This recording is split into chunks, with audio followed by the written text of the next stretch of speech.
grabar en esta computadora y en este momento vamos a entrar directamente a los temas que nos atañen en las fiestas de los 15 años. Recuerdan que estuvimos viendo acerca de los procesos de transición o los momentos de transición en la vida del ser humano.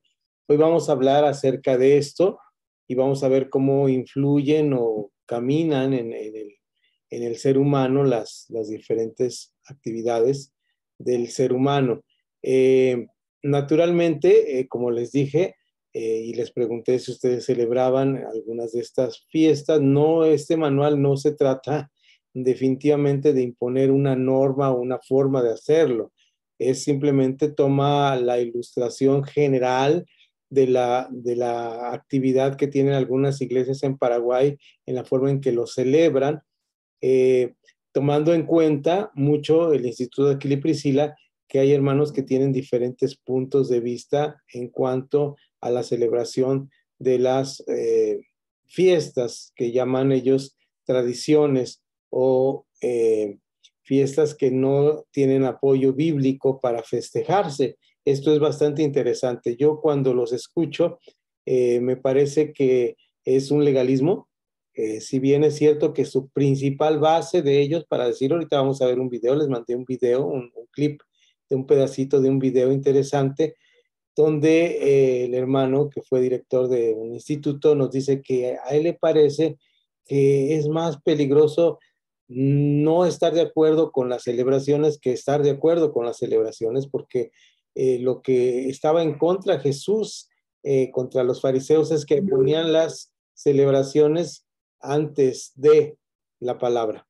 Y eso es un momento clave, es un punto de anclaje que nos debe llevar a ver esto, ¿no? Entonces, bienvenido, ya ahora veo cuadritos más, bienvenido Pastor Fer, Cuthberto no sé si está por ahí, sus esposas, bienvenidos si están por ahí. Entonces, seguimos adelante con nuestra clase. Entonces, de alguna manera, este punto de partida nos hace ver que pues las celebraciones son eso, celebraciones. Si no están en contra de la palabra de Dios, simplemente son celebraciones. Incluso el hermano, no sé si en la parte del clip que lo tomé, yo lo había escuchado hace un tiempo, no recuerdo ahora para no decir cuándo, pero había escuchado un pedacito de este clip y hoy lo busqué porque lo recordé y sí, efectivamente recordaba bien lo que decía, porque a veces uno escucha algo de alguien y luego lo repite diciendo otra cosa, ¿no? No sé si ustedes como pastores, como maestros tienen esta experiencia. Mi experiencia, y me hace recapacitar mucho en ser muy claro lo que digo, es que algunos hermanitos muy nuevos luego me dicen, hermanos, que usted nos dijo que podíamos hacer esto o que debíamos hacer esto en la vida cristiana. Y bueno, yo no lo dije en ese sentido, pero ellos lo toman así. No olvidemos que también está la actitud que debemos tomar, una actitud correcta, que es ser guiados por el Espíritu Santo para enseñar y que ellos entiendan la palabra, lo que el Espíritu les revele, pero sí debemos ser muy claros, muy claros en estar enseñando lo correcto, lo que sea bíblico. Si en algún momento nos parece a nosotros que alguna costumbre o alguna forma de celebración no es bíblica, pues debemos marcar ese punto. Hoy vamos a ver bíblicamente este asunto con un pasaje de Lucas o 3 pasajes de Lucas y creo que va a ser parte de lo que vamos a ir aprendiendo en esta noche. Bien, entonces vamos directamente al manual para pasar esta parte y luego ya entrar a lo que les quiero enseñar.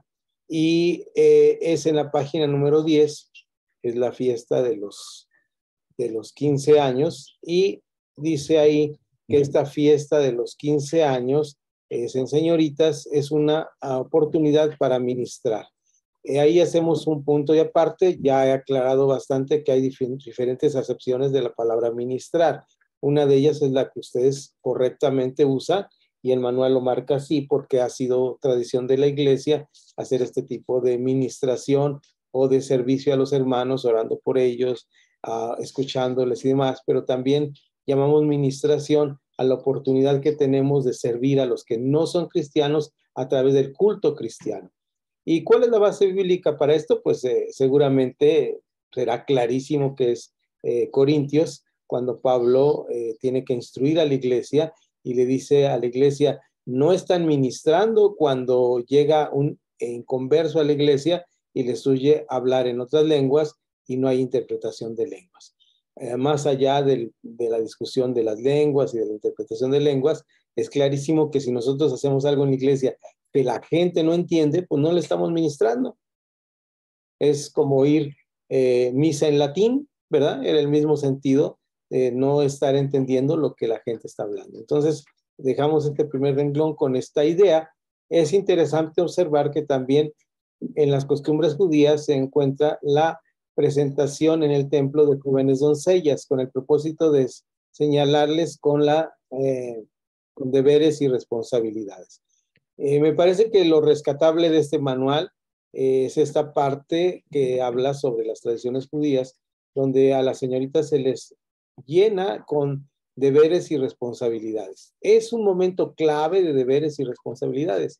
Los muchachos o las muchachas, hablaré de los dos, a esta edad de los 15 años empiezan a descubrir al mundo, empiezan a asomar al mundo, son como esos pollitos que salen del cascarón, habían estado muy protegidos, muy cuidados, y de repente se enfrentan a una serie de realidades, a una serie de situaciones que son para ellos novedosas en la vida, sus ojos se abren a esas circunstancias y en ese momento tenemos que aclarar estos dos cosas, dos aspectos que marco aquí y que subrayen ustedes, deberes y responsabilidades. Debemos vivir la vida responsablemente. Si no hubiera deberes y responsabilidades, ¿qué pasaría? Esta es la pregunta que hago delante de ustedes. Contéstenme, por favor, pueden abrir sus micrófonos. Ahora somos poquitos, así que podemos, los que tengan la posibilidad de hacerlo, pueden decirme a qué se debe esta vida cristiana y humana, qué tanto valor de peso tienen los deberes y las responsabilidades. Cuéntenme, por favor.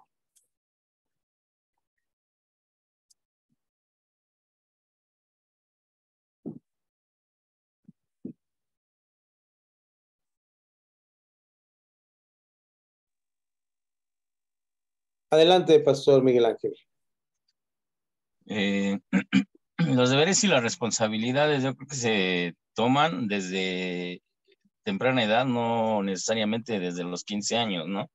Más sin en cambio, a esa edad yo creo que se acentúan y pues ya ya el joven, la señorita ya es más autónoma y por lo consiguiente ahora son diferentes sus deberes y sus responsabilidades. Ese sería mi punto de vista.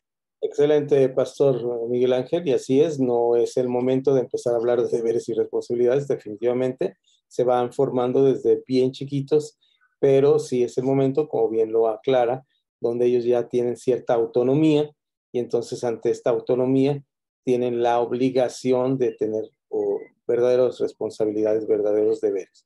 Por eso aquí el manual no lo marca. Estas deberes y estas responsabilidades tienen que ver con la primera responsabilidad que el humano tiene es consigo mismo. Esa es nuestra primera responsabilidad. No lo hacemos por lo demás, lo hacemos, es una actitud egoísta, ciertamente, pero los primeros que tenemos que cuidarnos somos nosotros. En esta etapa de egoísmo, es una etapa de egoísmo del ser humano muy, muy marcada, muy acentuada, que va uno dejándola, espero que yo la vaya dejando, es difícil, los apegos al ego es algo terrible en la vida.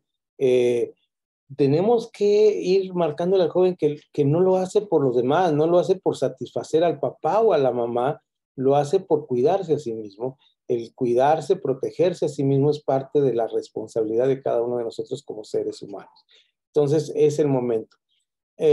Sí, ahí en la página 10 es donde estamos leyendo el segundo párrafo. Desde la perspectiva ministerial, la fiesta de los 15 años debe ser vista mucho más allá que una actividad de presentación en sociedad. Este es un problema porque la tradición del mundo nos dice esto. los 15 años es cuando se presenta la señorita a la sociedad. Esto tiene otra vez, aquí usamos la misma palabra que usamos cuando hablamos de ministrar, una semántica, bueno, semántica y decir el sentido que tiene adentro las palabras, o diferentes aplicaciones de la palabra, es decir, cómo se aplica las palabras a diferentes sentidos de la vida. Y uno de los sentidos terribles de la vida de presentar en sociedad es que ahora ya pueden hacer lo que se les da la gana, ¿verdad? Presentarlas a la sociedad no es el sentido de la vida cristiana, debe ser el párrafo anterior donde estuvimos hablando de que adquieren deberes y responsabilidades. Ahora, esto es muy, muy importante porque normalmente, nuestras familias son familias mixtas en el sentido de que algunos de nuestros familiares no son cristianos y ellos están esperando que hagamos ciertas fiestas que no son cristianas. Algunos tenemos el privilegio de vivir en familias muy cristianas, pero siempre habrá algún familiar, algún amigo que no es cristiano y tenemos alguna responsabilidad respecto. Ahora, ¿cuál es nuestra actitud pastoral hacia el cuidado de estas personas? Es decirles, no, los cristianos no festejamos los 15 años, pues decirle, debemos festejarlos con un sentido correcto, dando deberes y responsabilidades a las personas. En los 15 años que festejé o celebré, los últimos, que fueron de mi sobrina, teníamos gente que no era cristiana y gente cristiana, y lo maravilloso es que a mí me tocó dirigir y a mi papá predicar, y entonces todo era enfocado a dar testimonio. Ahorita vamos a hablar de eso más adelante, traigo aquí un tema sobre esto. Déjenme volver a la hoja que estaba porque andaba buscando, ando perdiendo mi guión de la clase y luego me voy por otro lado. Cuando nosotros damos buen testimonio en los 15 años, la gente queda impactada. O por lo menos nosotros, a lo mejor no vuelven a acordarse de lo que dijimos, pero lo que debemos hacer es tener cuidado de hacer un marcado especial de que no es una presentación en sociedad para que en ese momento la chica pueda hacer lo que se le da gana, sino es un momento donde adquiere deberes y responsabilidades. Esto es muy importante. En cualquier momento que alguien quiera comentar al respecto, si no, paso al siguiente punto. Por ahí el pastor Moy dejó ahí, yo sabía que estaba ahí. Adelante, pastor Moy. Bendiciones a todos. No, nada más para hacer el comentario que le llaman la etapa casadera, ¿no? Más que otra cosa, le llaman como etapa casadera. Y hay unos que antes lo pescaban a los 18, otros 21, pero la mayoría de los 15. Nada más hacer ese comentario. Sí, culturalmente así es el momento. Ya es un momento donde tienes cierto permiso para tener una búsqueda de la vida diferente, de la vida en matrimonio, inclusive de la vida sexual, ¿no? Entonces, es claro que ese es el sentido que le da toda esa ceremonia y toda esa parafernalia que hace. Es muy interesante, y lo mencioné yo en el servicio que tuvimos, algo que mencionó una maestra en una clase que tuvimos, que decía que era ella brasileña, y decía que la palabra infante, porque dice, dejan la infancia, y la palabra infante es la palabra infonta, del latín infonta, sin sonido. Fonética, fonema, es sonido, es la palabra latina para sonido. Una infanta, una infantil, algo infantil, un infante es alguien que no tiene voz ni voto, ¿verdad? Entonces, es el momento donde ya dejan de tener la incapacidad de no hablar para poder opinar. Los 15 años, por lo menos en nuestro sistema educativo, tiene que ver mucho con el momento donde se termina la secundaria y se entra a la universidad o a la etapa primera de la universidad llamada preparatoria o vocacional en algunos sistemas educativos, y en esta etapa es donde los jóvenes se dan cuenta que tienen voz, donde podemos gritar, podemos decir, podemos expresar, y ahí es donde vienen muchas de las inconformidades. Por eso me parece que es importante que este momento en la vida del joven sea marcado. El tercer párrafo, donde dice finalmente, es relevante aclarar que esta celebración no es un sacramento. Es decir, no tiene que ver con un sacramento. ¿Me recuerdan ustedes cuáles son los dos sacramentos cristianos? La Cena del Señor y el bautismo, ¿no? Entonces, ¿hay otro más? Bueno, no sé si ustedes estuvieron en esta etapa de la historia del cristianismo, cuando había un momento donde la Iglesia Católica Romana hablaba de ciertos nuevos sacramentos, no sé cuáles, pero la discusión era con uno de ellos, que era el matrimonio, ¿no? Entonces, es importante aclarar, dice aquí, que no es un sacramento, es una celebración enfocada en reconocer el valor de la vida.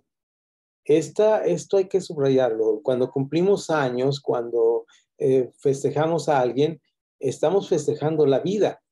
Estamos festejando la vida. Hay un poeta y un pastor que predicaba y mencionaba a este poeta hace muchísimos años, que dice que lo que nosotros llamamos vivir es ir muriendo lentamente. Entonces, esa es la paradoja de la vida, ¿no? La vida es desgaste, la vida es agotarse, la vida no es hacia adelante o ascendente, sino es en retroceso, pero en el sentido de la palabra, no es retroceso, sino es caminando hacia la luz del Señor, hacia una vida de perfección. Cosa no fácil, ¿verdad? Estarán de acuerdo conmigo y con Pablo, que dice, lo que quiero hacer lo hago.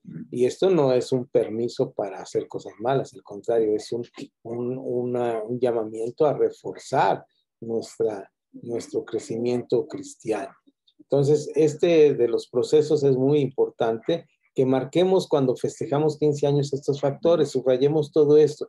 No es un sacramento, es una celebración de la vida, es enfocada en reconocer el valor de la vida, en encomendar la vida a los propósitos de Dios y también en bendecir como iglesia el futuro de la señorita. Es decir, entra a una etapa donde va a tomar decisiones importantes, esto es importante decirlo en ese momento.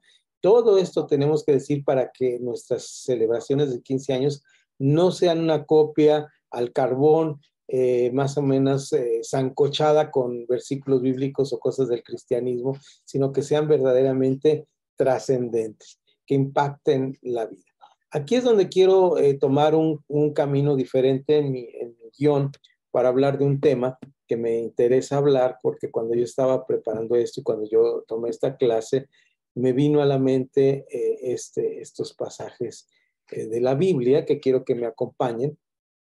Ahora, voy a pedir. ¿Estás muy ocupada, amor?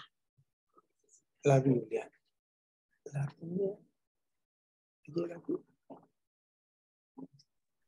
Si quiere, yo leo, maestro. Gracias, gracias. Vamos a leer, es Lucas. Gracias, Esther. Lucas capítulo 20. Lo que quería era ver los versículos lo dije ahora de memoria, pero sí es. Vamos a ver, recuerdan, les mandé el 19, ¿no? Estuve por ahí en la mañana peleando con el texto. ¿Se acuerdan cuando Jacob pelea con el ángel? Yo a veces peleo con el texto. Y ahí en la mañana estuve yo peleando con el texto. El texto me estuvo hablando y a veces me llamó la atención mucho y empecé del 19 de Lucas, nos habla del famoso chaparrito así que se subió a un sicómoro, y les mandé la versión de la primera traducción de Casero de Reina, el pedacito, espero lo hayan disfrutado leer. ¿Qué tal les fue con eso? A ver, cuéntenme, antes de entrar en tema, y que nos lea el pastor Moisés. ¿Quién lo pudo por lo menos observar así de lejos? Cuéntenme cuál fue su experiencia.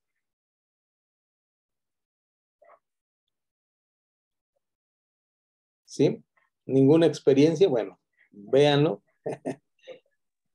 Es la parte del mensaje donde nos indica que no hay J para el nombre de Jesús. Nada más ahí, ¿no? Sí. Decía esa parte y notaron ustedes ahí, era precisamente Lucas 19. El pleito con el texto fue el famoso árbol sicómoro, ¿es, mi amor? Que no era sicómoro, era otro nombre el que traduce él, y era una especie de higuera que no daba frutos, al menos que hubiera algún miembro de esa familia o de esos higos, inclusive de otros higos que fecundaran el fruto o la flor, y esto se hace a través de insectos, las abejitas, las hormiguitas en las patitas, todo eso. Bueno, estaba yo ahí peleando con eso, y en ese momento me llamó mucho la atención el texto, porque yo quería llegar al 20, porque en el capítulo 20 de Lucas, Jesús está enseñando, Pastor Moisés me va a hacer favor de leer, pero Lucas dice que él se sentó a enseñar, según recuerdo, lo que leí en Lucas 20, por lo menos aquí tenemos letras negras con este pedacito. Sucedió un día que enseñando Jesús al pueblo, y vamos a leer hasta donde dice que no les respondió.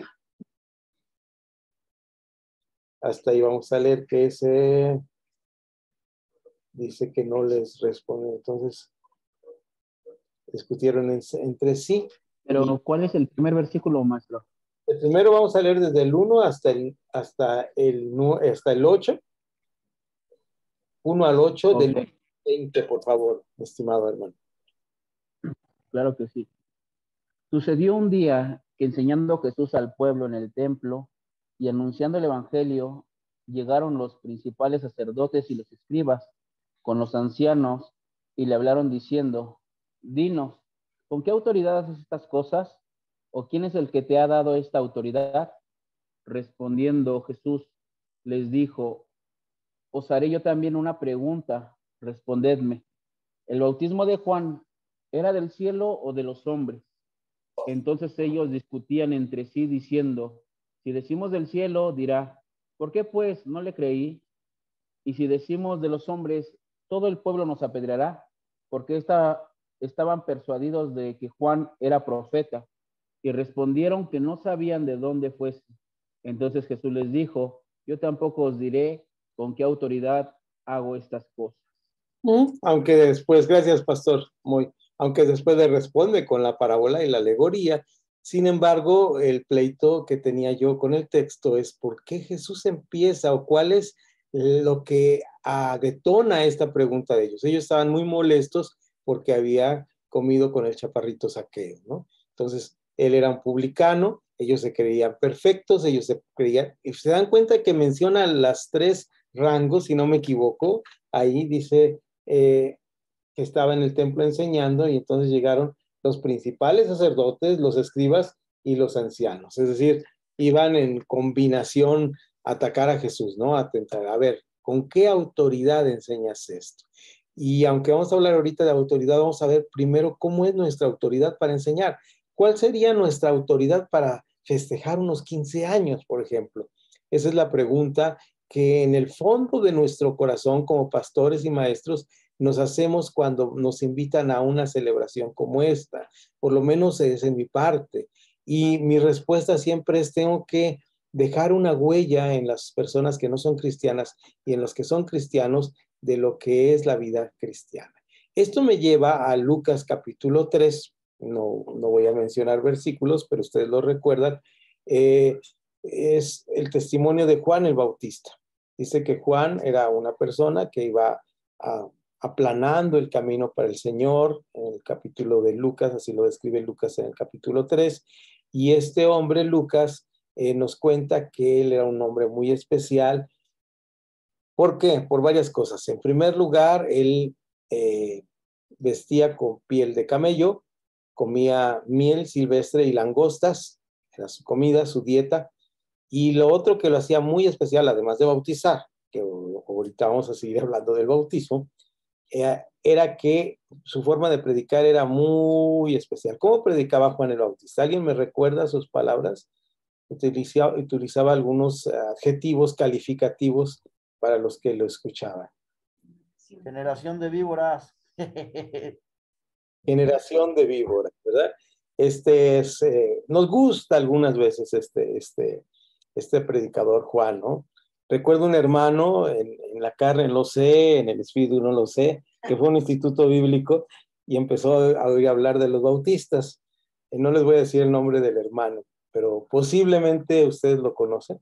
Y este hermano dice que cuando yo de los bautistas, él nomás había oído, no sabía más que de los pentecostales, dijo, pues, ¿quién serán estos bautistas? Y él dijo, pues en la Biblia deben estar.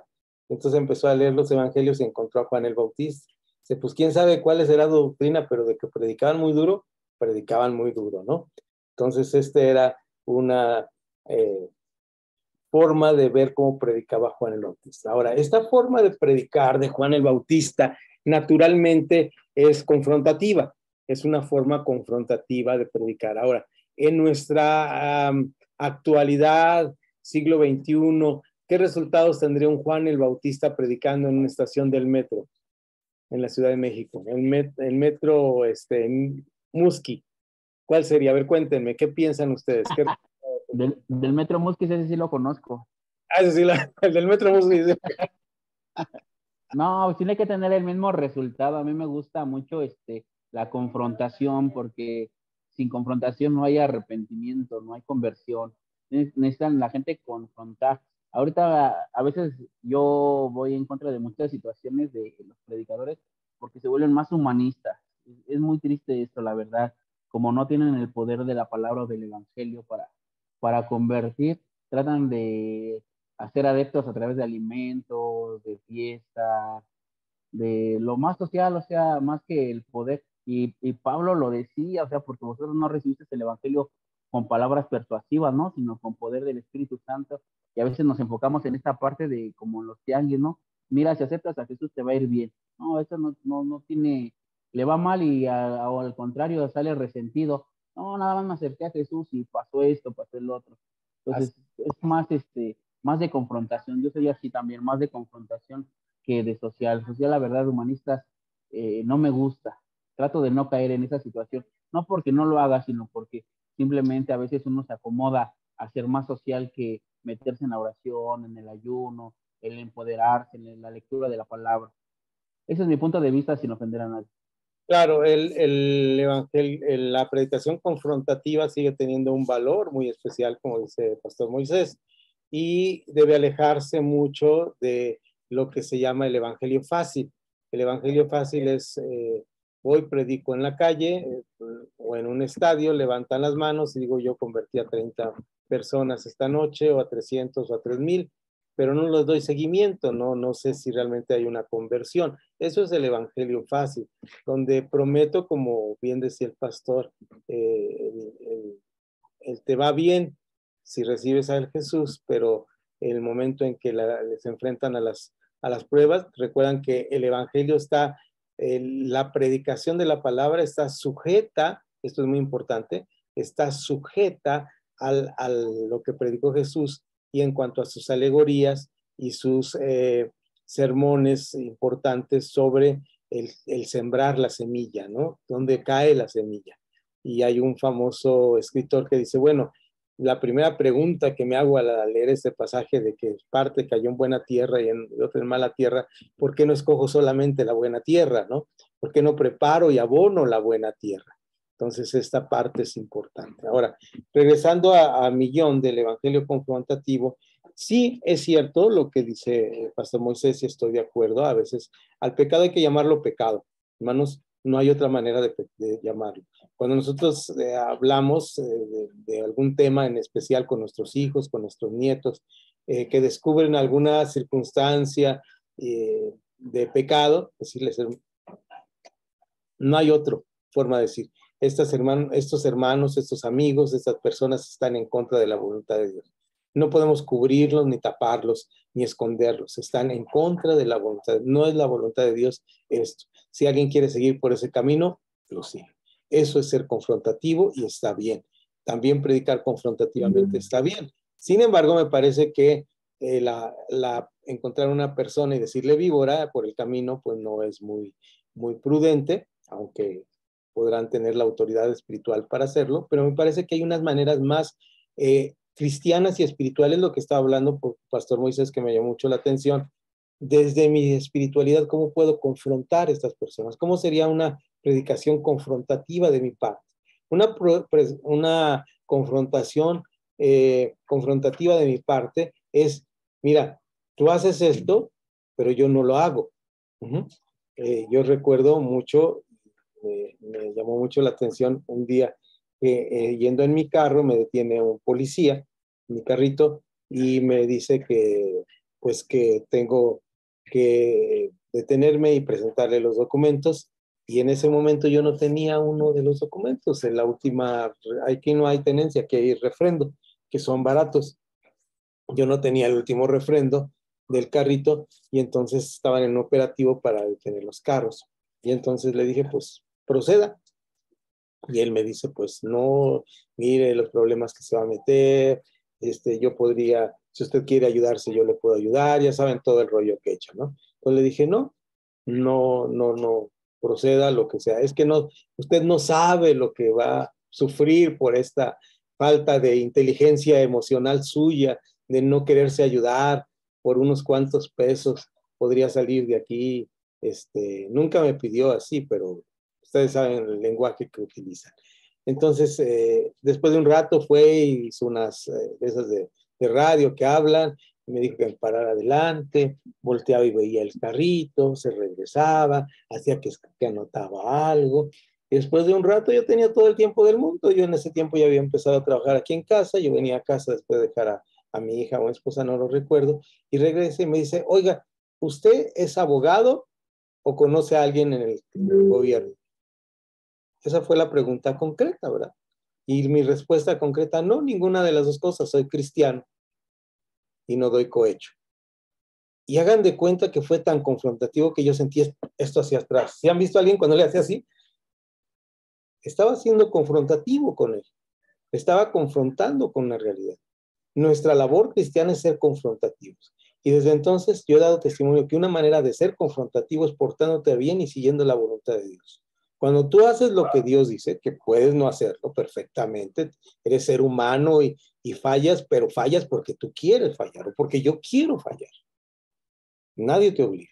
Entonces, si fallas, no estás siendo confrontativo ni predicando un evangelio, lo que decía Pastor Moy. En oración, en vida espiritual, en integridad delante de Dios, es como podemos llegar a ser confrontativos con las otras personas. Cuando nosotros somos confrontativos con las otras personas, podemos no decirle generación de víboras, pero les estamos diciendo, eres una generación de víboras, eres del maligno, eres del mal. ¿Por qué? Porque yo estoy siendo de la luz y estoy siendo del bien. ¿Se dan cuenta de esta manera cómo nosotros podemos llegar a ser confrontativos? ¿Comentarios al respecto antes de pasar al siguiente tema? Cuando están callados, no sé si están entendiendo todo o ya se me perdieron y se me durmieron.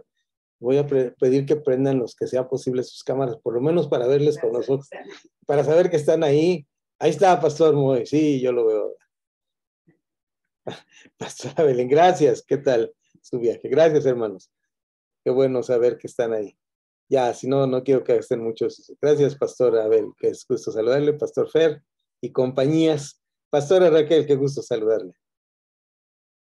Alberto, qué gusto saludarle y sus esposas, saludos. Bien, entonces, ¿qué les parece este tema? ¿Podemos ser confrontativos?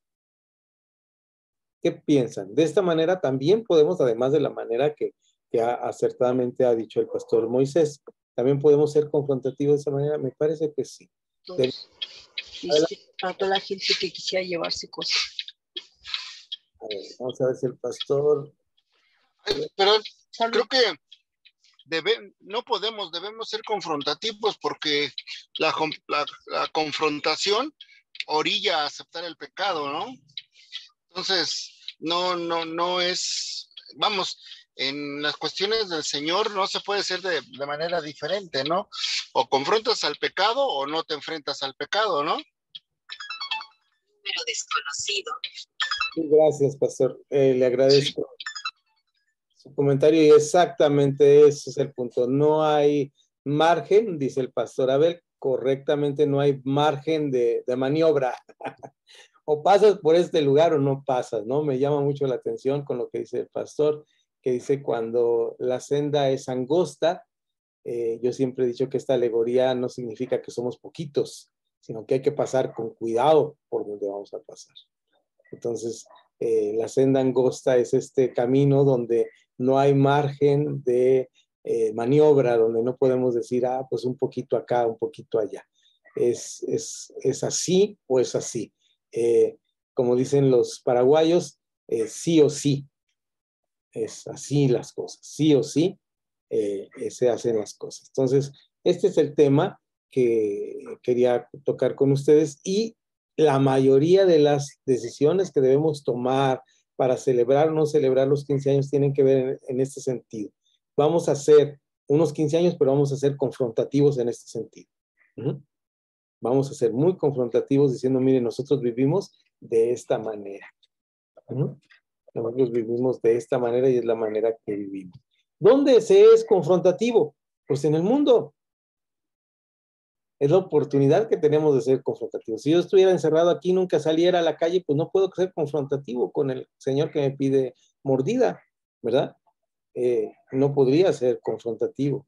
Si yo no acompaño a mi vecino en alguna reunión que me pide, en alguna reunión de vecinos, donde hay una junta de vecinos, digo, no, pues yo no, porque soy cristiano, discúlpenme. No puedo ser confrontativo, no pueden ver realmente mi vida cristiana si no estoy siendo realmente confrontativo, ¿de acuerdo? Bien, entonces esto nos lleva al punto de que festejemos esto de esta manera. ¿Cuántos pudieron ver el clip de la que mandé? Dejen ver si lo tengo aquí. Espero que sí. Hoy mandé un clip de alguien que habla sobre esto. Dejen ver si lo puedo tener aquí un segundito. En la Biblia hay referencias a las tradiciones. En la Biblia hay referencias a las tradiciones, dice el hermano. Y dejen ver si lo puedo poner aquí. Si lo ven, y ahorita lo comentamos, porque es parte de las tradiciones y es lo que quiero discutir con ustedes en este momento. Ahí está. Ok. A ver si lo escuchan. Me dicen, me hace ahí por ahí Pastor Miguel Ángel, que es el único que me quedó ahí a la vista. De los judíos que son criticados fuertemente por Jesús. Y con razón, puesto que las tradiciones eran consideradas más importantes que la palabra de Dios misma. Muchas personas están muy dispuestos a cuestionar y poner en dudas cualquier tradición cristiana por la cual no encuentran un versículo bíblico. Y firmemente creo que lo hacen con la mejor de las intenciones. Aún así, no estoy tan seguro que criticar alegremente tradiciones cristianas por las cuales no encontramos un versículo bíblico es tan bueno ni tan espiritual. ¿Qué es una tradición? Encontré una definición muy buena que quiero compartir. La tradición es el conjunto de bienes culturales que se transmite de generación en generación dentro de una comunidad. Se trata de aquellas costumbres y manifestaciones que cada sociedad considera valiosas y las mantiene para que sean aprendidas por las nuevas generaciones, como parte indispensable del legado cultural. Según esta explicación, la tradición es algo que forma parte de la identidad, forma parte de lo tradicional. Los sociólogos advierten que la tradición debe ser capaz de renovarse y actualizarse para mantener su valor y utilidad. Esto quiere decir que una tradición puede adquirir nuevas expresiones sin perder su esencia. En consecuencia, las tradiciones revelan de alguna manera la cosmovisión o la filosofía de vida de un grupo de personas. En el mundo secular, nadie... Bien, hasta ahí la explicación del hermano. ¿Qué les parece? Cuéntenme.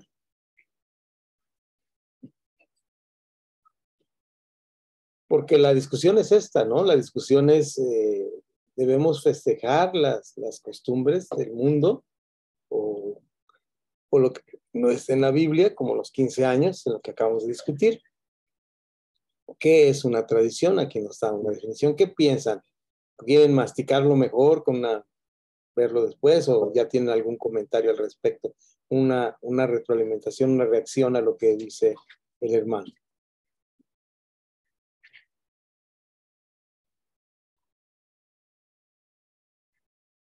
Adelante, Fer.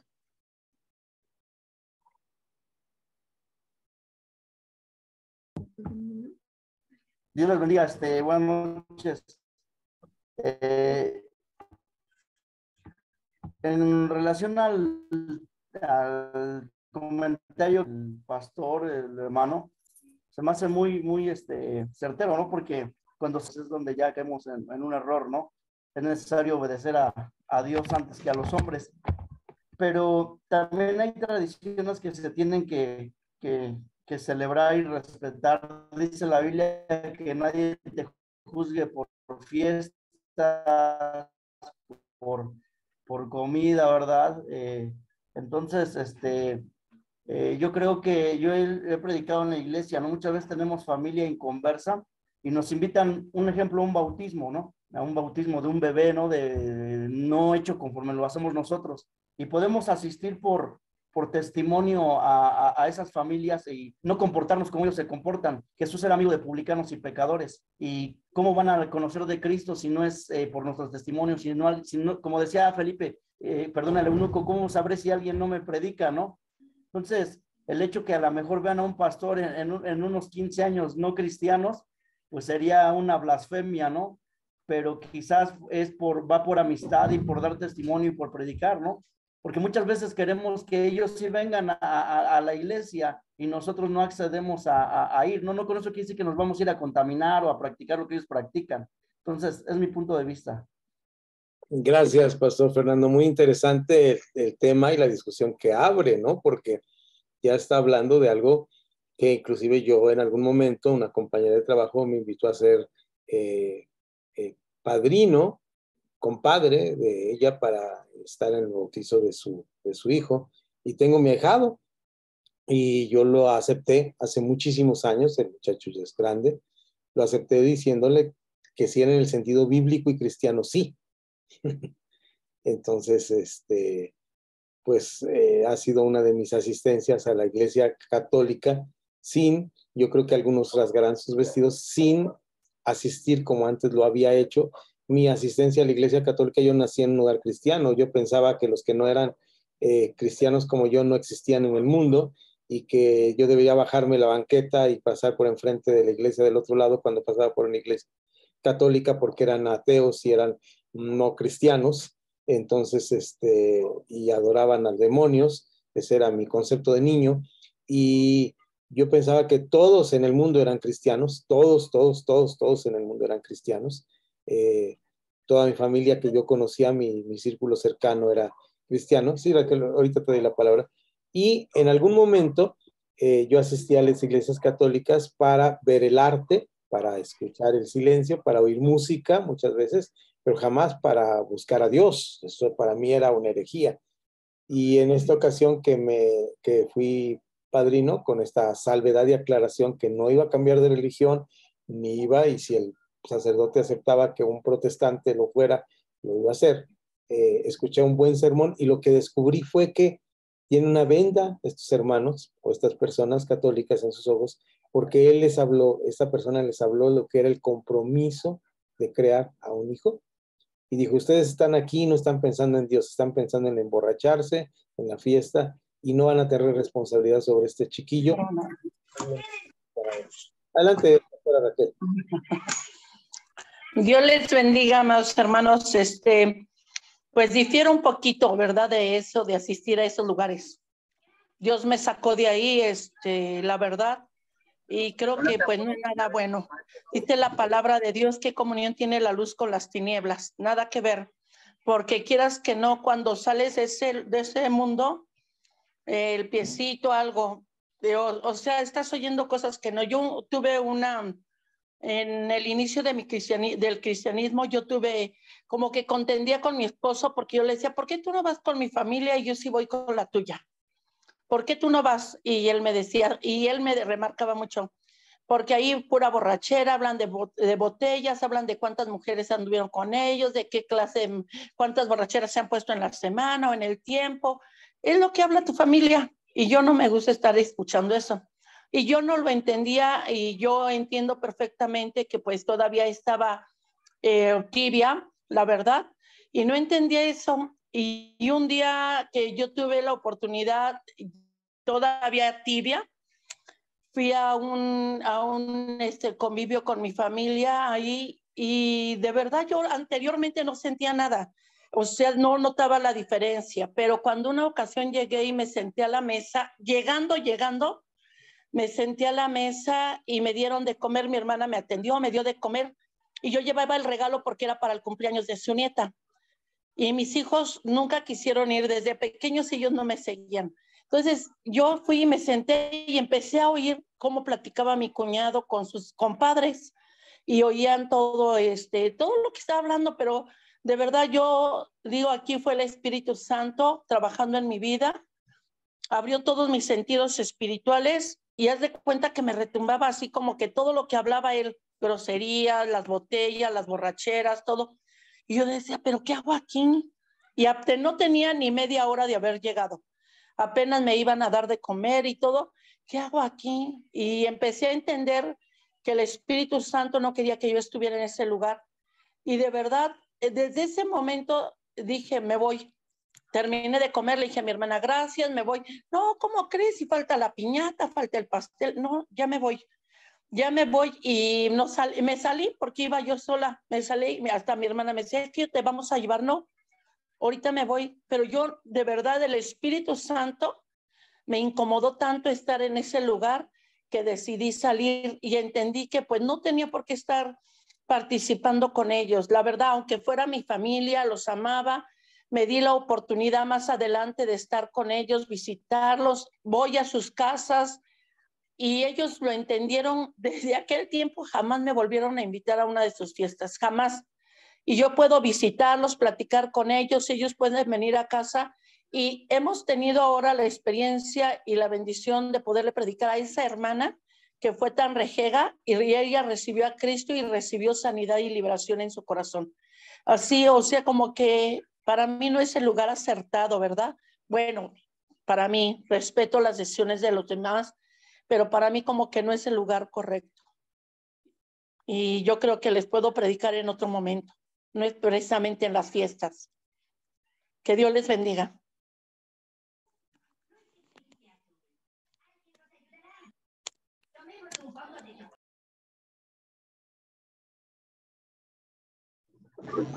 ¿Puedo opinar, maestro Naúl? Maestro, tiene apagado su micrófono. Muy valiosa la opinión de la pastora Raquel, muchas gracias.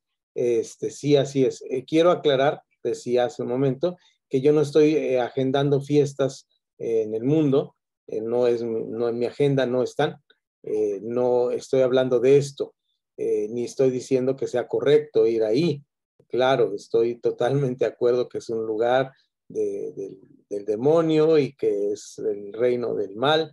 Estoy hablando de un momento crítico donde vamos a algún lugar, nos invitan y ahí hay una actitud no cristiana y mi actitud debe ser confrontativa. O sea, no estoy hablando de andar buscando fiestas. Y sí, muy valiosa su opinión, pastora Raquel. Ese es el sentido que debemos tener. Y por otro lado, debemos estar conscientes de que esto se da tal vez una o dos veces en la vida y ya, no es andar buscando estas circunstancias. Algunos tienen más familiares cristianos que otros, ¿no? Entonces, esto a mí en ese sentido me resguarda, porque la mayoría de mis gentes son cristianas, pero no es así con todos. Adelante, creo que fue en el orden que te levantó la mano, Pastor Moy y luego Pastor Fer López. Dejo mi micrófono cerrado para que ustedes opinen libremente y luego ya pasamos al siguiente tema. Sí, me parece muy bien respecto a las confrontaciones que están mencionando ustedes y lo que opina el pastor Fer como lo que opina la pastora Raquel, porque tampoco yo no soy espantado ni me brinca el escapulario, porque gracias a Dios no tengo, ¿no? En ese sentido, el asistir a las fiestas no, para mí no es un problema, pero sí creo que todo debe de ser con propósito. Todas las cosas deben de ser con propósito. Esta parte del propósito del Señor estaba entre gentiles, mexicanos, estaba comiendo con ellos hace un rato antes de comenzar la clase. Yo les decía que nuestro Señor era bien fiestero, religiosas, estaba él, pero en esta situación yo nunca imagino al Señor Jesús escuchando a los gentiles y más bien siempre él enseñándoles a todos ellos para la salvación. Esa es lo que es una situación en esa área de que se llama con propósito, ¿no? Si tú haces algo es con propósito, si te vas a algún lado es con propósito, si no tienes propósito, yo creo que lo haces por placer o porque no tienes que hacer a lo mejor.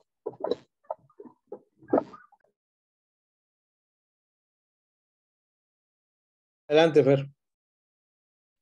Sí, totalmente, digo, yo concuerdo con la pastora Raquel y es lo que quería comentar, que pues sí no estoy pensando así como agendar cada 8 días, ya vienen los 15, ya viene la boda, ¿no? Es una vez esporádicamente y como dice el pastor, muy con propósito, ¿no? Jesús lo hacía con propósito, o sea, yo les he predicado, imagínense, me invitan aquí a la inauguración del mercado, sabe que uno es pastor, ¿no? Y me sientan a la mesa y de repente pasan y a lo mejor los de un lado están tomando los que me invitaron, ¿no? Y yo no, pero voy a ir porque les voy a predicar con propósito y si ven al pastor ahí, pues me crucifican, ¿no?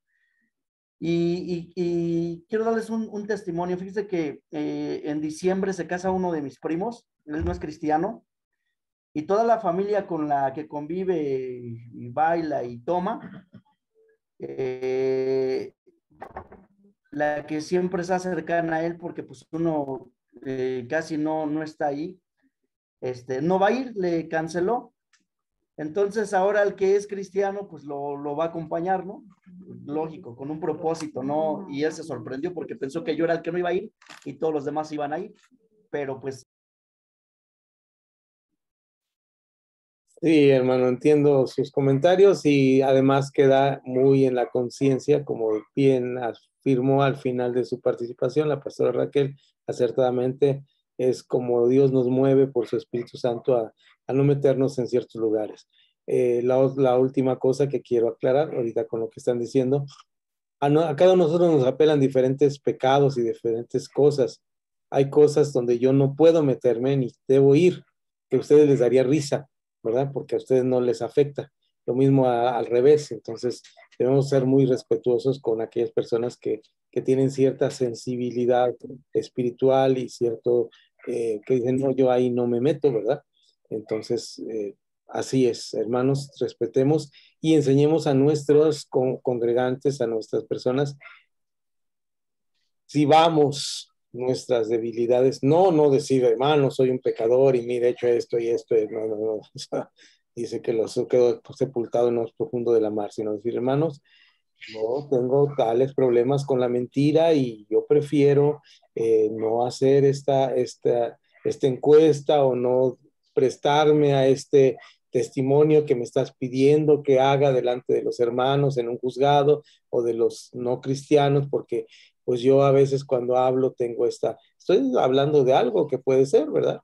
O hermano, mira, yo tuve problemas con la bebida y yo no quiero jamás volver a estar en esta circunstancia, entonces a tu reunión no te puedo acompañar porque solamente van a tomar y a mí no me es agradable estar en ese tipo de reunión. ¿Sí? Entonces, y si en algún momento... ¿Puedo comentar? Sí, nomás dejé terminar con la última frase. Y también a veces involuntariamente estamos en alguna circunstancia.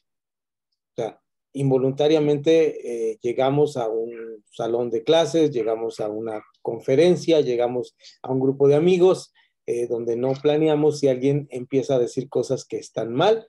Entonces mi actitud siempre es, pues puedo dar mi punto de vista. A mí me parece que hablar así de la mujer, en ese sentido, es degradante para ti te degrada a ti como hombre, porque demuestra que no eres bien hombre y tienes temor de exhibir tu masculinidad. La masculinidad no se exhibe de esa manera. La masculinidad se exhibe amando, respetando a las personas que son del género opuesto. Entonces, me disculpas, pero no estoy de acuerdo, ni quiero seguir escuchando lo que estás hablando acerca de cómo tratas a las mujeres. Entonces, yo lo he hecho con amigos, con compañeros en salones de clase, con alumnos que no son cristianos, naturalmente, no secular, y de esta manera, así es. Adelante, Pastor Abel. Le dejo el micrófono a bien. Ahorita que estaba escuchando, ayer precisamente estaba platicando con un matrimonio que hoy nos están apoyando como copastores dentro de la congregación. Y la semana pasada ellos nos estuvieron, bueno, no nos pudimos coordinar bien para acompañarlos porque salimos de viaje mi esposa y yo, pero resulta que un matrimonio no cristiano tiene una hija que cumplió 3 años, y ya ve que les festejan pues los 3 años, pero la abuelita, pues aunque no es cristiana, conoce de la palabra y va y busca a los hermanos para invitarlos a que oren por ella, por sus 3 años. La situación es que hacen una fiesta, pues, de pueblo en un salón, y los hermanos aceptan ir a orar. Entonces, pues cuando ellos llegan ahí, digo, ya ve que en los pueblos pues, todo mundo se conoce, ¿no? Entonces, pues cuando los ven entrar ahí, pues primero las miradas se centraron hacia ellos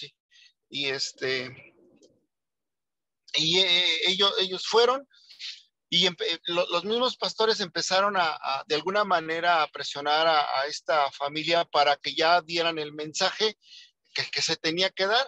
Entonces, al final de tanto insistir, bueno, les dieron el micrófono. Lo que hizo el hermano fue, pues, de alguna manera orar por la pequeña que cumplía 3 años y confrontó a toda esa familia que estaba dentro de ese salón, que ya empezaban como que a querer beber.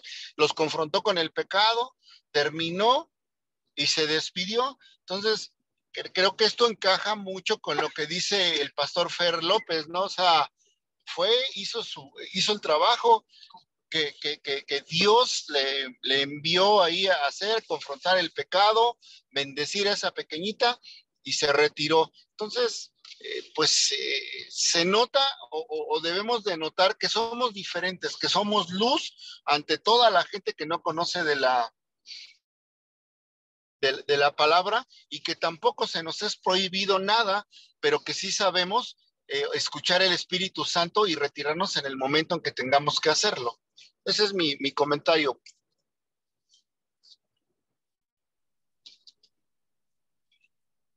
Creo que no me escucharon. Sí me escucharon, ¿verdad? Sí, adelante, pastor, perdón.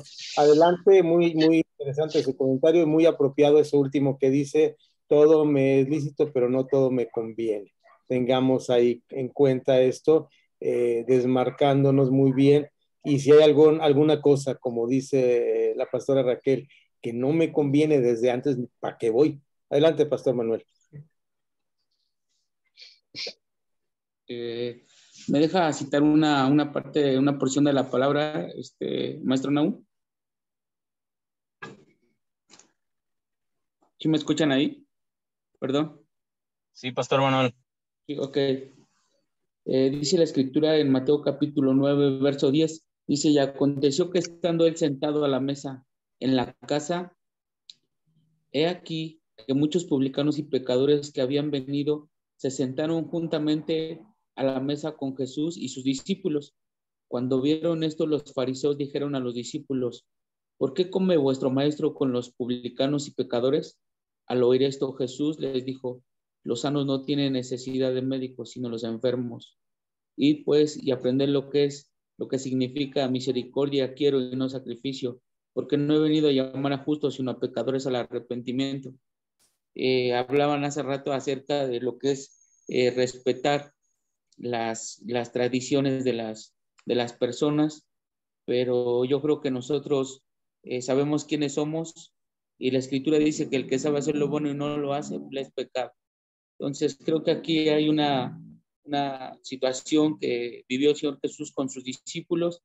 Considero lo que hablaban hace rato de cuando vas a un lugar con un propósito, y creo que mientras nosotros sepamos quiénes somos y no cometamos una infracción que nos pueda causar algún problema, creo que, pues, digo, no buscamos estar todo el tiempo ahí, ¿verdad? Pero sí es necesario a veces,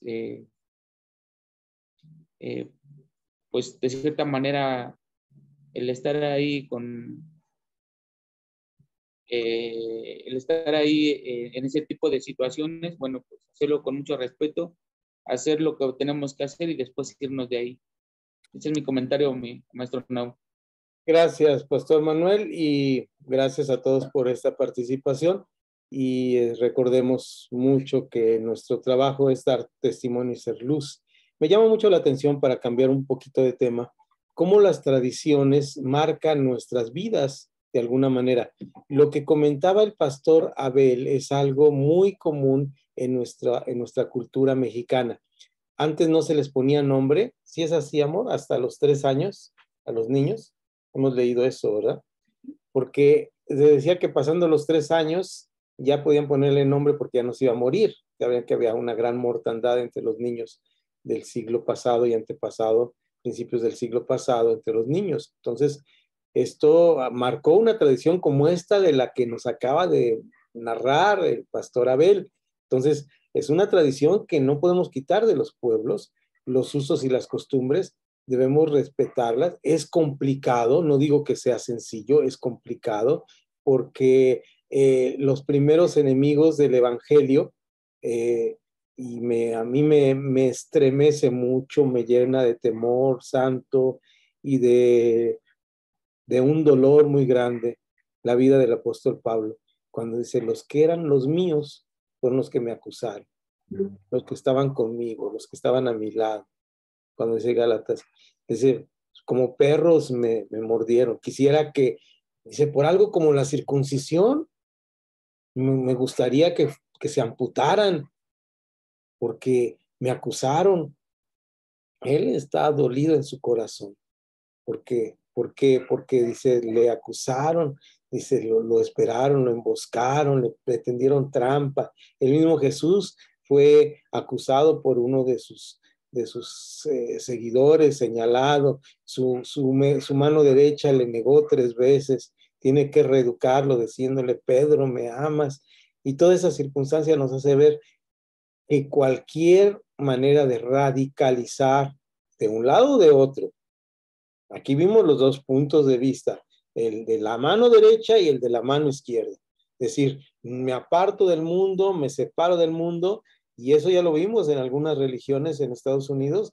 Vamos a revisar muy bien cómo fue el nacimiento de los testigos de Jehová. Ellos eran cristianos, nacieron del cristianismo protestante y se radicalizaron cuando dijeron: hay que separarnos del mundo porque el Señor ya viene, a finales del siglo XVIII. Y esto los llevó a muchas herejías. Los mormones hicieron lo mismo. Los que tenemos aquí, que son propios de los de Jalisco, los aronitas, hicieron lo mismo. Esa separación del mundo es sana y es buena, siempre y cuando esté en equilibrio con ser guiados por el Espíritu Santo.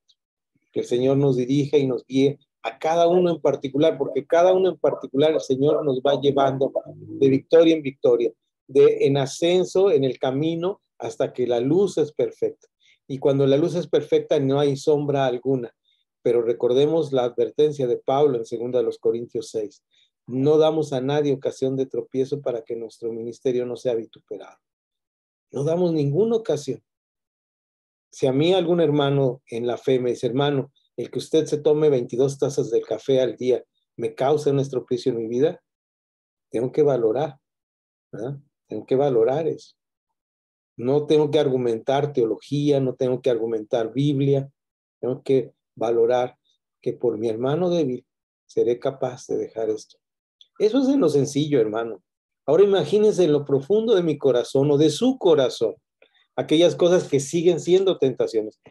Ya los viejitos tenemos una ventaja, que ya caminamos el camino y tenemos el discurso bien puesto, pero las tentaciones están ahí. La vida pecador está a la mano. ¿Y qué pasa si nosotros cedemos ante esto? Wow. Vamos a declinar la obra de Dios, vamos a valorar la gracia de Dios como nada, por un minuto, por un segundo, de placer o de mentira o de lujo, de estafar a mi hermano, de robar, de mentir, de lastimar a mi esposa, porque Hay pastores golpeadores, hay mujeres perversas que están buscando el mal dentro del ministerio. Somos humanos, tenemos que reconocer esta parte, pero no nos desviemos ni a derecha ni a izquierda, estemos firmes. Por eso, muy sabias sus palabras de cada uno de ustedes y vivamos la vida cristiana, que donde estemos, donde Dios nos ponga. Usted se sube a un autobús y no sabe con qué tipo de pecadores. Usted se sienta junto a un satánico, junto a un adorador a la muerte. Ahí pago su pasaje y usted se sienta. Y la sangre de Cristo nos limpia, nos protege, nos lleva. Debemos vivir la vida en fe. Adelante, Pastor Miguel. Voy a tratar de ser conciso. Tengo una hermana que ella es una de antes que yo. Es la única cristiana. Ella rechaza el asistir a las fiestas, tanto con mis hermanos como con mi padre y bueno, mis padres, por la razón de que ella no comparte esa parte. Ella es muy cerrada en ese sentido. En cuanto a mí, yo sí he asistido, no comparto lo que comparten mis hermanos, en lo que es el tomar, el que es el estar hablando cosas no agradables. Y pues mi papá, mi mamá se han dado cuenta de ese testimonio que yo doy. Mi hijo se dio cuenta de ese testimonio, mis hermanos se dan cuenta de ese testimonio. No es para vanagloria, es para la gloria a nuestro Padre Celestial. Y en el sentido de esta ocasión que mis padres estuvieron enfermos, pues mi esposita tuvo a bien estar presente en todo el tiempo en que estuvieron pues contagiados. Asimismo yo también estuve presente y toda la gloria sea para Dios porque mi padre ahora lee su Biblia, lee la Biblia y él dice que él es católico, igual mi mamá, pero en el poderoso nombre de Cristo Jesús declaro que ahora es para Cristo. Él busca mucho en la palabra de Dios, busca mucho en la Biblia y me comenta lo que lee y siempre que hablo con él, siempre me dice que acabo de hacer mi oración, hijo, acabo de leer la palabra y me comparte las cosas de la palabra de Dios. Y pues ahora nosotros, pues él se da cuenta de las cosas que Dios hace en la vida de cada uno de nosotros. Él compara entre mis hermanos cristianos, católicos y entre nuestras vidas de nosotros que somos cristianos, tanto por una parte la vida de mi hermana y por otro lado la vida de mi esposa y mía. Entonces, es muy importante no variar, estar bien cimentado en lo que somos y llevar un buen testimonio delante de todos nuestros seres queridos. Esa es mi aportación. Gracias, pastor, y oramos por sus padres, que el Señor cumpla su propósito en sus vidas y que la palabra vaya transformando sus vidas. Le agradecemos a Dios porque les ha cuidado en esta enfermedad. Pastora Raquel, ¿tenía algo que comentar? Adelante. Por ahí está tratando de prender el micrófono. Ahorita esperamos un segundo. No ha aprendido. Adelante, pastora Raquel. Préndalo ahí. Ahí va. Casi. Ahí estás. Ok, ya, gracias. Gracias. Bueno, una vez más quiero opinar sobre ese punto que se me hace tan interesante porque doy gracias a Dios porque desde muy joven tuve, pues siempre mis amistades eran del mundo y yo llevé a confirmar a unas niñas de diferente familia y las llevé a confirmar y yo sabía que eso era un compromiso y estaba muy joven, pero lo hice en mi ignorancia, no sabía lo que hacía porque todavía no conocía de Dios. ¿sí? No conocía de Dios y una de ellas es parte de mi familia, pero yo doy gracias a Dios, toda la gloria, de verdad, toda la gloria, toda la honra para Dios, porque Dios me ha transformado, me ha cambiado y mi misma familia pues ha dado testimonio de eso. Ellos me dicen, entre ellos luego platican, tuve la oportunidad de visitar a una de mi familia hace poco tiempo y ellos son muy, muy groseros. Yo vengo de familia que es grosera, es borracha y bailarina. Entonces, cuando ellos me ven, mis mismas sobrinas que son ya grandes de edad, les dicen a sus nietos o a su gente, le dicen, cállense porque ellas no dicen groserías, compórtense, o sea, y la verdad, eso es darle honra a quien merece honra. Y mi vecina, mi misma vecina de aquí al lado de casa de ustedes, ella cuando se le sale alguna palabra grosera, me dice, perdón, mil perdones, y doy gracias a Dios por ello, porque yo creo que el testimonio cuenta mucho.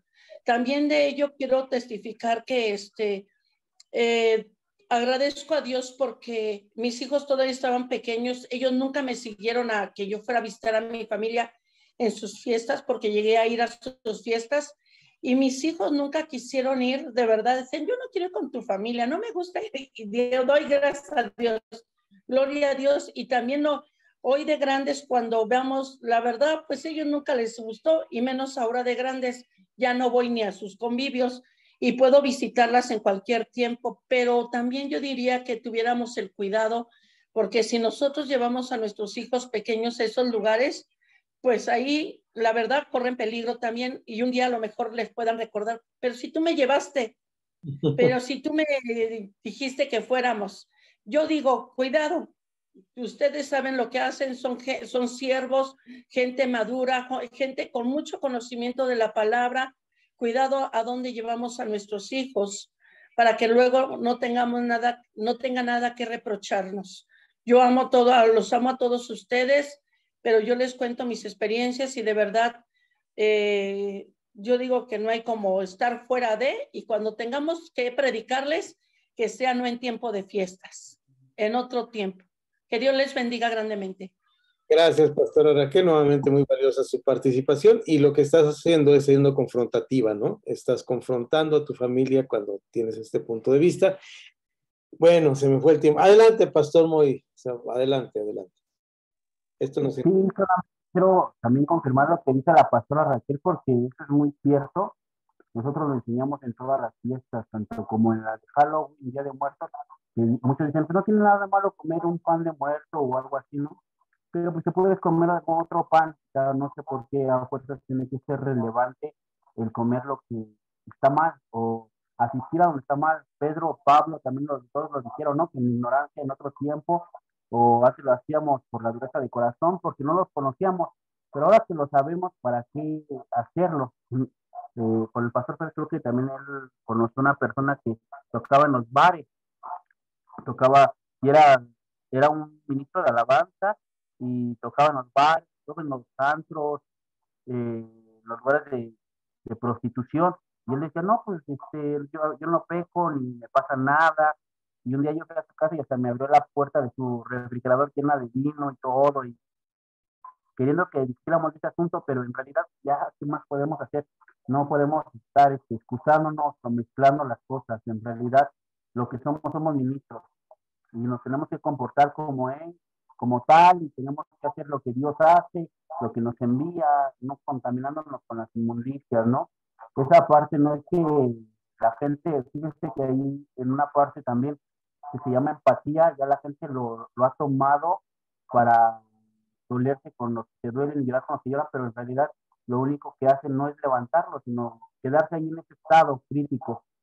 Y en realidad no es así. El Señor le dijo a José, mira, Moisés murió, entiendo tu dolor, pero levántate, o sea, así como estuve con él, estaré contigo. Es lo que hace Dios, no minimiza tu dolor, pero sí te maximiza como ministro, como siervo, ¿no?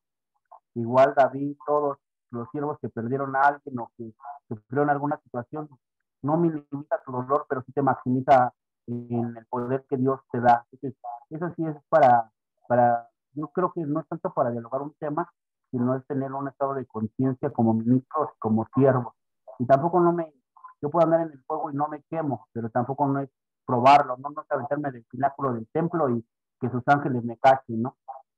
O sea, no se trata de eso, se trata de realmente ser siervo de Dios y no probar ni tentar, porque ahí arrastramos a la familia, a los congregantes, y nosotros estamos en esas fiestas, la congregación no va a tener excusa, pues yo voy para allá, y lo que hacemos es hacer un tropezadero de débiles, que allí en esas fiestas toman, a lo mejor a nosotros no nos causa ningún efecto, pero un congregante que nos haya visto que entramos en una fiesta de esas y que todavía tenga problemas con el alcohol, pues nos lo vamos a llevar ahí lo vamos a llevar a ese lugar. El pastor asiste, yo también asisto, y al rato van a andar tomando todo. Eso es algo que la gente debe de tener conciencia, que no podemos llevar a bailar, y si a nosotros no nos gusta bailar o no sabemos, y a otros sí se les fascina, ¿no? Y quien sea, pues el pastor sí va, yo también voy a ir por cuestión de testimonio. Ya cuando ve, ya andan bailando también ahí. Ok, gracias, pastor. Esto nos lleva al punto que estamos, la mayoría de las cosas son culturales y estas cosas culturales a veces nos arrastran. Tenemos que tener cuidado con ellas. Entonces, debemos fijarnos bien dónde vamos, a dónde no debemos ir y estar atentos a las circunstancias que nos rodean y dar buen testimonio, definitivamente. Pasamos al siguiente tema, nos queda prácticamente el cierre, pero lo voy a aprovechar para empezar a entrar en la página 10, el tema del bautismo. Es otra administración que damos en la iglesia, que es importante marcar algunos aspectos. Y aquí vamos a dejar un poquito de tarea. Yo lo quería revisar ahorita con ustedes en clase, pero ya el tiempo nos ha comido. Fue muy rica su participación, me agradó mucho, fue por demás enriquecedora tener testimonio de ustedes y sobre todo con lo que es la cultura, porque la cultura arrastra y de la misma manera cuando nosotros bautizamos, ¿cómo es un bautizo bíblico? ¿Cómo sería un bautizo bíblico? Esta es la discusión que tenemos en la actualidad en la iglesia cristiana. ¿Cómo es el bautizo bíblico? Bueno, es como se hace en mi iglesia. Eso es la respuesta. Pero realmente sabemos la historia del bautizo, cómo se bautizaba en tiempos de Jesús, cómo bautizó Juan el Bautista, cuáles son los testimonios o las evidencias que tenemos de la manera de bautizar de los primeros siglos, cuándo se fue modificando este bautizo a formas distintas y por qué razones, en qué momento de la historia se volvió al bautizo bíblico y por qué razones. Todas estas cuestiones es las que quiero, más que entrar al tema del bautizo, que es importante y lo vamos a leer tal cual es. Dice: el bautismo es una oportunidad para ministrar. A través del bautismo se evidencia públicamente la creencia del Señor Jesús la creencia en Jesús como Señor y Salvador. Esta práctica simbólica, esta es una práctica simbólica, me llama mucho la atención que es un símbolo. ¿Y de qué es símbolo? Ahí por ahí abajo dice, ¿de qué símbolo esto? Y está inconcluso nuestro cuadrito. En esta lección este manual nos fallaron con eso, pero dice, ¿de qué damos testimonio? ¿Cuál es el ejemplo que estamos teniendo? Es con la muerte y con la resurrección. Este es el símbolo maravilloso del bautismo. No significa que morimos y resucitamos, significa que es un símbolo de que alguien lo hizo por nosotros y nosotros podemos seguir en este camino. Les he contado esta historia del pastor que tenía murciélagos en el campanario y le pregunta a otro, ¿cómo los exterminaste? Dice, pues muy fácil, los bauticé y ya no regresaron, ¿verdad? Entonces a veces es la forma en que las personas piensan que el bautismo es como un requerimiento, como algo, pero realmente no tienen compromiso. Ya cuando hablemos de evangelismo vamos a hablar de esto, pero el bautismo es Pero las preguntas que lancé son las importantes hace un momento, y dice que esta práctica simbólica de profundo significado espiritual nace del encargo del mismo Señor Jesucristo a sus discípulos cuando dice: ir por todo el mundo, predicar el evangelio, bautizándolos en el nombre del Padre, del Hijo y del Espíritu Santo. Mateo 28, 19 y 20. El bautismo en aguas identifica al creyente con la muerte, tienen que escribir ahí, y con la resurrección de nuestro Señor Jesucristo. Eso es lo que estamos haciendo. Sobre el tema del bautismo, una cuestión recurrente en la reflexión tiene relación con el modo adecuado de bautizar y ¿cuál es el modo adecuado de bautizar? Ese es el punto de inflexión, no de nuestra comunidad de fe o de nuestra iglesia, porque nos queda clarísimo cuál es el modo, pero el modo no quiere decir que sea la forma que siempre se ha hecho. Nada menos cuando ustedes me están platicando y cuando Pastor Moy habla de esto, de lo que nosotros no hacemos, me llama mucho la atención, yo que soy de los viejitos, por aquí tenía mi credencial, que quiero presumirles que me dieron. Esta credencial habla de quién soy, que me la dieron en Jalisco. Yo soy de los viejitos y los viejitos tenemos la experiencia de haber vivido una vida cristiana. Imagínense un cristiano de los años 70 en la iglesia cristiana que yo conocí. Hermano, si usted era visto saliendo de un cine, ¿cuántos de los que están aquí, por favor, ponen manita así de dedito si no quieren exhibirse, ni que vea quiénes? ¿Quiénes de los que están aquí han ido al cine en los últimos 5 años? ¿O ven Netflix? Hermano, cuando yo era joven, eso era pecado mortal.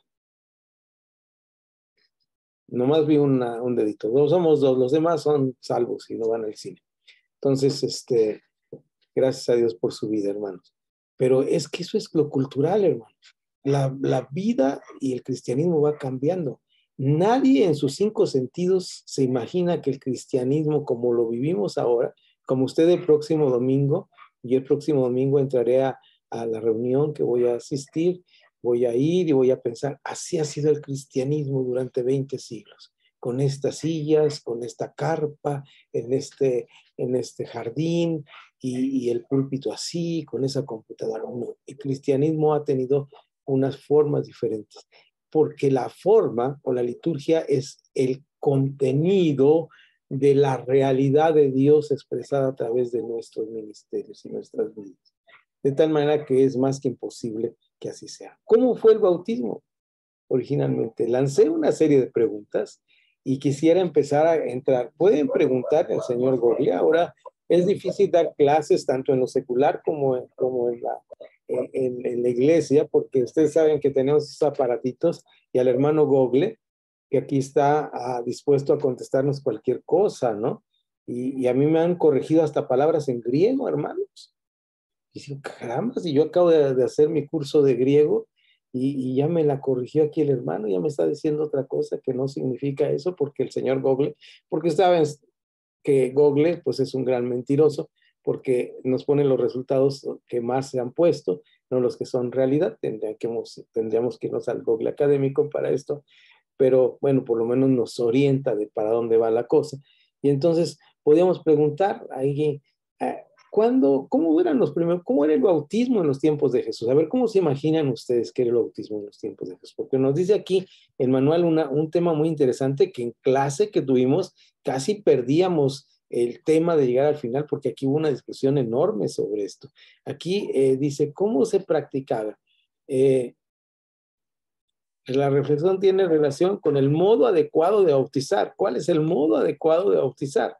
Para saber el modo adecuado de bautizar tenemos que ir a la historia, cómo se bautizaba. ¿Cómo fue el bautismo en los tiempos de Jesús? ¿Ideas? Recuerden que aquí no hay respuestas correctas o incorrectas, simplemente estamos en una lluvia de ideas.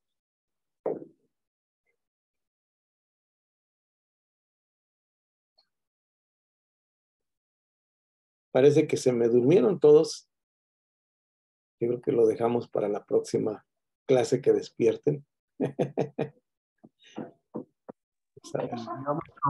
Pues se sumergía, ¿no? Se sumergía en el río, en los lugares a donde se encontrara algún lugar con agua, pues ahí era el lugar propicio para poder bautizar. Tenemos el primer ejemplo de bautizo en la vida de Juan el Bautista, que bautiza a Jesús, y dice que subió después de ser bautizado.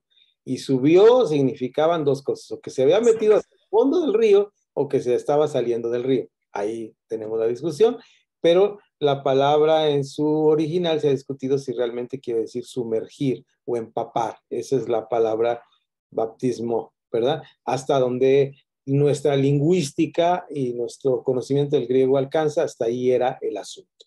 Históricamente, ¿cómo era? Bueno, era muy interesante. Ya había formas de bautismo en el tiempo de Jesús para iniciar algunos de las religiones paganas. Y exactamente el nombre de bautismo o mojar. Entonces se les metía en un agujero, se mataba un animal arriba y eran bañados o mojados, empapados totalmente por la sangre del animal. Naturalmente estos eran bautismos paganos y idolátricos que el pueblo judío sabía muy bien porque los había traído de Babilonia. El pueblo judío que vino, que ya no era el pueblo de Israel, sino era un pueblo judío que ya había destruido el norte, los asirios, y que Babilonia se lleva al sur y lo trae transformado en un judaísmo babilónico, de acuerdo a la historia, trae esta costumbre de bautizar o de entrar a una religión a través de ser mojado. Entonces la palabra es mojado, como dice el pastor. ¿Alguna otra idea sobre esto? Sí, era así. Adelante, pastor Moy. Sí, es inmersión, ¿no? Esa es parte de sumergir. La Biblia pues, lo narra muchas veces, en los lugares donde lo bautizaban en las iglesias, según la historia, dicen que en las iglesias las edificaban cerca de un río para que el agua siempre corriera por debajo de algunos templos, y ahí era donde los bautizaban y no se quedaran aguas estancadas.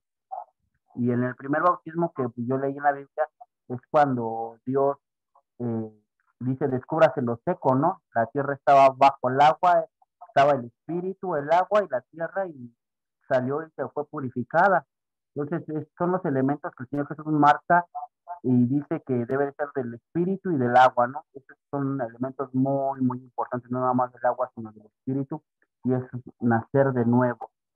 Esa parte también tenían que hacer ese sacrificio con Juan el Bautista, porque no estaba dentro del pueblo, no estaba dentro de la ciudad, sino salía y tenían que ser discipulados por él y él los empezaba a bautizar. La Biblia nada más lo narra como muy breve, pero en realidad pues, ellos salían desde sus casas, desde su comodidad para escuchar a Juan el Bautista al desierto, y ahí era donde eran discipulados, y luego Juan el Bautista pues, los confrontaba y luego ya que aceptaban empezaban a bautizarlos.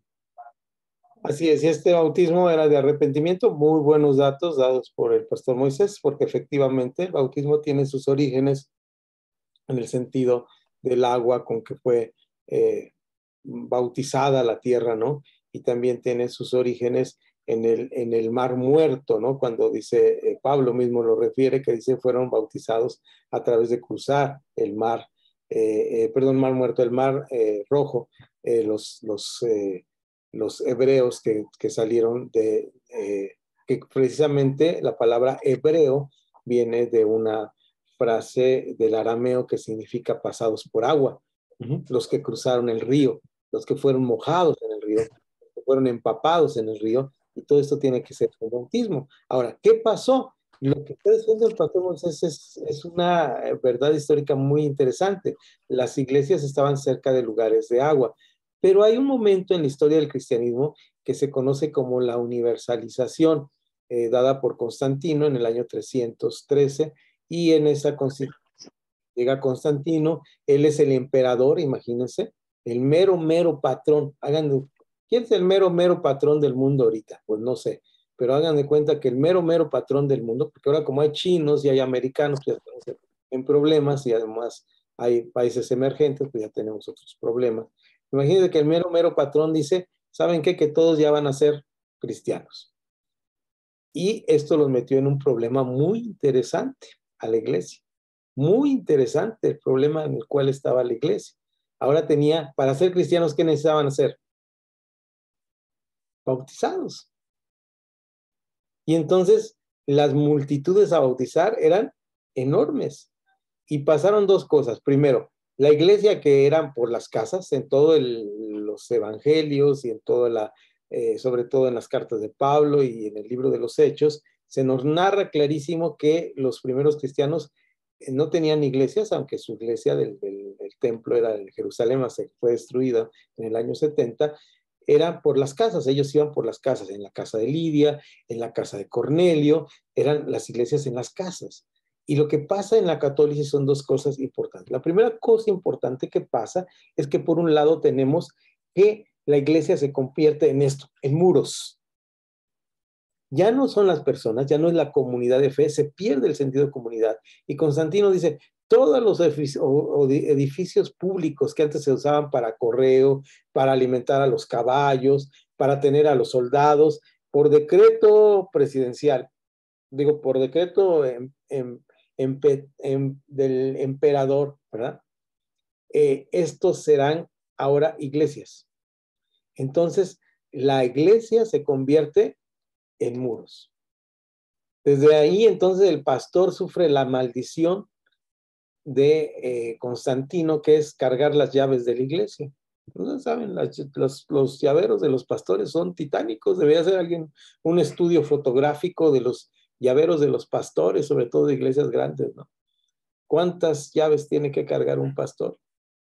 Entonces, por lo menos en el tiempo que yo conocí pastores, no sé ahora si ya tienen puertas electrónicas o cosas así, ya abren con su celular, lo sé. Pero bueno, ese es el punto, ¿no? La iglesia se convierte en ¿qué cosa? En muros. Lo siguiente importante, ¿cómo bautizo a tantos? Que alguien descubre y dice, bueno, es que dice mojar, no empapar. ¿Y qué tal si les echamos un chorrito de agua? Es más, vamos con rociador, ¿verdad?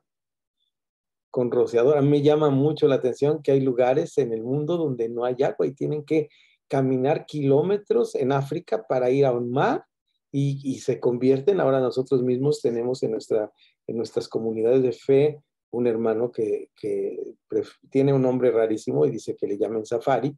Y este hermano Safari lo que hace es muy interesante. Lleva, hermano pastor, miren, ese es el llavero de un pastor, ¿eh? Mándame foto, hermano, vamos a hacer una colección. El llavero esa es la maldición de Constantino, ¿verdad? El pastor tiene que cargar todas las llaves, ¿verdad? Ese es. Gracias, hermano. Y este hermano Safari ahora bautiza y se reúnen abajo de grandes árboles y dice él que tiene que caminar porque no hay ríos donde él vive, son las zonas desérticas en el África y en algunas zonas tienen que caminar kilómetros, kilómetros y kilómetros al mar, ya que llegan, los meten y pues no pueden agarrar un pastor para cada de los, van a bautizar 5,000, 6,000 personas, hermano. ¿Cómo le harías, hermano Moy? ¿Cómo terminarías bien fuerte, bien potente tu músculo, ¿verdad? De la inmersión y sacarlo sin ahogarse al hermano, que no se vaya al cielo en el bautizo. Entonces, ellos tienen que autobautizarse. Es una forma. ¿Y cómo les dices bíblicamente no es correcto? ¿Qué haríamos en ese sentido? ¿Se dan cuenta? Entonces, en el año 300 cambia la forma de bautismo de inmersión por aspersión. ¡Wow! ¿Qué pasó durante 1000 años con una iglesia que bautizaba de esta manera? ¿Qué hacemos? No había otra manera de cristianismo. 1000 años, hermanos. ¿Qué pasó y en qué momento se regresa a lo bíblico? Ese es el punto que debemos entender y que lo dejaré por razones de tiempo para contarles, aunque aquí traigo mi historia de Jorge y de Greber, del abrigo negro y esa historia maravillosa que sucede en Suiza en el año 1525, que marca, junto con 1517, que son las tesis de Martín Lutero, el protestantismo moderno. Lo que es el protestantismo moderno y por qué nos bautizamos como nos bautizamos ahora. Entonces, lo dejo de tarea para que tienen chance de investigar cuándo se regresa a bautizar en agua. ¿Por qué la Iglesia Católica no regresa a bautizar en agua? ¿Por qué sigue bautizando a niños? ¿Cuál es la razón para bautizar a los niños? Esas todas son razones históricas, no doctrinales, aquí no juega la fe ni la Biblia, son razones históricas que debemos entender como cristianos para afirmar nuestra fe en lo que creemos y pensamos. Hasta aquí la grabación, para los hermanos que lo escuchen después. Y qué barbaridad. Ya no está.